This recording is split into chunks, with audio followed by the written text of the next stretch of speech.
Given her current state of being, she was pleased with the outcome. Wine and a few bits of chocolate that she placed around the living room would have to be enough, she decided. She looked at the wine. 2 bottles of red. She went back to the liquor cabinet for a third. That would be for her, she knew. Everything was ready, and that left her plenty of time to get herself together. Making her way to the master, she pored over the simple dress collection she had acquired since moving to Singing Falls. Her wardrobe was far simpler than what she had possessed when she lived in New York. But unlike before, her clothes now matched how she felt. Breezy, colorful, lightweight sundresses, jeans that didn't threaten to cut off the circulation to her thighs, and comfortable shoes sans heels made up the majority of her daily wear now. Even though she didn't feel very bright, she chose a vibrant blue dress that she would wear over black leggings. Silver dangling earrings and a sapphire necklace completed the outfit. Yes, it would work. She summoned a smile and looked herself over in the mirror. This would fool all of them, except perhaps Elric. While she missed the rapport her magic had allowed them to share, she was also grateful that the wolf could not get into her mind. At least not until she had a chance to do some major housekeeping in there. She was convinced that if she faked something long enough, it would become truth. Before she could second-guess anything, the doorbell rang. Walking through the house, she could make out voices and knew that it was Fiona and Glenn.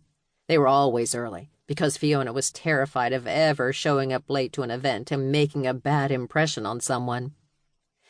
"Hello, ladies," Torie said with a smile as she swung open the door. "Hello yourself," said Fiona. She held up a bottle of wine, offering it to Torie.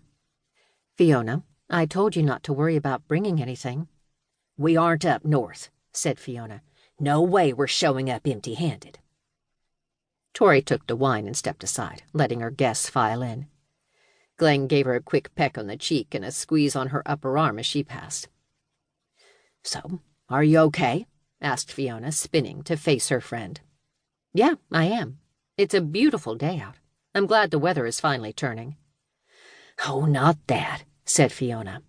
"I mean, how are you doing with the loss of your magic?" Glenn gave her a light elbow and a knowing look. "What? We're here to support her, but no one cares about the weather." Torie chuckled good-heartedly. "Well, I care about the weather. But as for the other thing, I'm doing okay.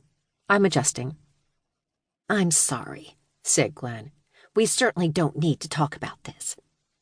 She gave her wife another side-eye glance. "It's okay," said Torie. "I'm just trying to decide what to call myself. I'm not a witch anymore, but not sure I feel like a normal human either." She shrugged as she ushered them into the kitchen. "I didn't have a lot of time today to get much together, but please help yourself." She took the bottle of wine Fiona had given her and added it to the collection on the island. "There's already a bottle open, so feel free to help yourself," she said. "Where's Jasmine?" asked Fiona. "I was sure she'd be here already." She texted. "She's on her way." "Any word from her sister?" Fiona asked. Torie shook her head. She didn't want to think about the possibility that Jasmine's sister could help her regain her powers. The chance of failure would be too devastating. "So are the guys coming over tonight?" Fiona asked.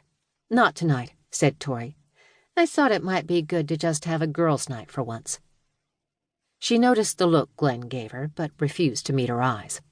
"Fine by me," added Fiona. "One-on-one they are fine, but the two of them together have a lot of testosterone." Glenn laughed. "That's because you haven't spent a lot of time around men. It's just how they interact when they are together." Fiona frowned. "Whatever. But honestly, the whole who is the more butch gets old fast." Glenn walked over to the island and started munching on some cheese. "So, have you seen much of Elric lately?" she asked, not looking up. Torie started to answer, but a knock at the door interrupted her. "And that would be Jasmine," she said, thankful for the distraction. She opened the door, happy to see her friend and mentor. Just like Fiona, Jasmine came bearing a casserole dish and a paper bag. "I brought some chicken buffalo dip and toasted pita chips," she said, leaning in to kiss Torie on the cheek. "I made it extra fattening, 'cause why the hell not?"